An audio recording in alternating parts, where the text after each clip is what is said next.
మన జీవితంలో అభిషేకం కోల్పోతున్నామని మనకు తెలిసినప్పుడు ఎక్కడ కోల్పోతున్నామా అని మనం చెక్ చేసుకోవాలంట. మన సర్వీస్ సెంటర్కి వాహనాన్ని తీసుకెళ్తే ఆ యొక్క లీక్స్ని చెక్ చేస్తారు వాళ్ళు. చెక్ చేసి ఇదిగోండి ఇక్కడ క్రాక్ ఉంది, ఈ క్రాక్ని బట్టి ఆయిల్ లీక్ అవుతుంది. ఆయిల్ లీక్ అవడం వల్ల లోపల ఆయిల్ మొత్తం పోవటం వల్ల ఇంజిన్లో ఉన్న పార్ట్స్ మధ్యలో గ్యాప్ ఏర్పడింది.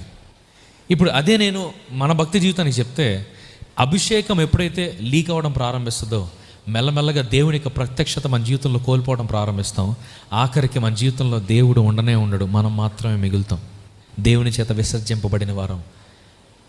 ఇంజిన్ ఆయిల్ లేనిదే ఇంజిన్ ఎలాగైతే స్టార్ట్ అయ్యి ముందు కదలలేదో, దేవుని అభిషేకం లేనిదే మన జీవితంలో మనం ముందడుగు వేయటం అసాధ్యం. కాబట్టి మీకు ఇవ్వబడిన ఆ యొక్క అభిషేకమును మీరు జాగ్రత్తగా కాపాడుకుంటూ దావీదు వలె దేవునితో మీరు స్థిరంగా జీవించేవారుగా ఉండాలి. ఎప్పుడైతే ఆ గ్యాప్ ఏర్పడుతుందో దేవునికి మీకు మధ్య, దాన్ని తిరిగి మళ్ళీ రీఫిల్ చేసుకోవడానికి చాలా కష్టం.